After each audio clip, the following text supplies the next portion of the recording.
আসসালামু আলাইকুম। আমাদের দেশে প্রত্যেক মেয়ে নর্মাল ডেলিভারিতে বাচ্চা হওয়ার চেষ্টা করে, কিন্তু বিভিন্ন কারণে নর্মাল ডেলিভারি হয় না। তো আজ আমি আপনাদের সাথে শেয়ার করব নর্মাল ডেলিভারিতে বাচ্চা হওয়ার জন্য ফুল প্রেগনেন্সিতে কি করতে হবে। তার আগে বলে নেই, যারা আমার ইউটিউব থেকে ভিডিওটি দেখবেন তারা অবশ্যই একটি লাইক, কমেন্ট, শেয়ার এবং সাবস্ক্রাইব করবেন। আর যারা ফেসবুক থেকে দেখবেন তারা ফলো দিয়ে পাশে থাকবেন। তো শুরু করা যাক। ১ নম্বর, সক্রিয় থাকা, স্টে অ্যাক্টিভ। গর্ভাবস্থায় অলস বসে না থেকে হালকা হাঁটাচলা ও ঘরের ছোটোখাটো কাজ করা জরুরি। ছোটোখাটো কাজ বলতে ঘুম থেকে উঠে হয়তো বিছানাটা একটু ঝাড়লাম, ঘরটা ঝাড়ু দিলাম, এমন কাজ। ডাক্তারের পরামর্শ নিয়ে প্রতিদিন অন্তত ৩০ মিনিট হাঁটাহাঁটি করুন। এটি শরীরের পেশিকে নমনীয় রাখে এবং প্রসব সহজ করে। ২ নম্বর, সঠিক খাদ্য তালিকা, অর্থাৎ হেলদি ডায়েট। আয়রন, ক্যালসিয়াম এবং ফলিক অ্যাসিড সমৃদ্ধ খাবার খান। এগুলো প্রসবের সময় শরীরের প্রয়োজনীয় শক্তির যোগান দেয়।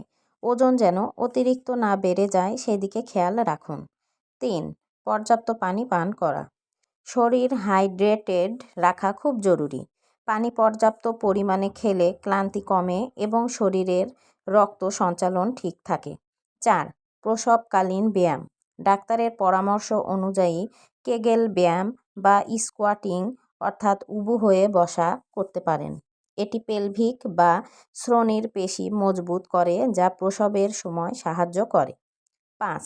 মানসিক প্রস্তুতি ও দুশ্চিন্তা মুক্ত থাকা।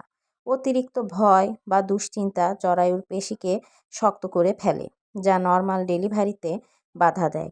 মন শান্ত রাখতে নিয়মিত যোগব্যায়াম, ইয়োগা বা মেডিটেশন করুন এবং ইতিবাচক চিন্তা করুন। ৬. নিয়মিত চেকআপ। শুরু থেকেই একজন দক্ষ গাইনি ডাক্তারের তত্ত্বাবধানে থাকুন।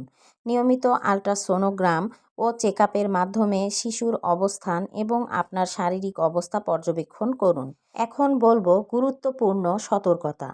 আপনাদের অবশ্যই মনে রাখা উচিত, যদি কোনো চিকিৎসাগত জটিলতা থাকে, যেমন শিশুর পজিশন ঠিক না থাকা, প্লাসেন্টা প্রিভিয়া বা মায়ের উচ্চ রক্তচাপ, ডায়াবেটিস, থাইরয়েড থাকে, তবে জোর করে নর্মাল ডেলিভারির চেষ্টা করা বিপজ্জনক হতে পারে। এক্ষেত্রে ডাক্তারের সিদ্ধান্তই চূড়ান্ত বলে গণ্য হবে। তো এই ছিল নর্মাল ডেলিভারির টিপস। তবে অবশ্যই এগুলো প্রেগনেন্সির শুরু থেকেই ডাক্তারের পরামর্শে নেবেন। আজ এ পর্যন্তই। আমার ভিডিওটি যদি ভালো লাগে তাহলে অবশ্যই লাইক, কমেন্ট, শেয়ার এবং সাবস্ক্রাইব করবেন। আর যারা ফেসবুক থেকে দেখবেন তারা অবশ্যই ফলো দিয়ে পাশে থাকবেন। আল্লাহ হাফেজ।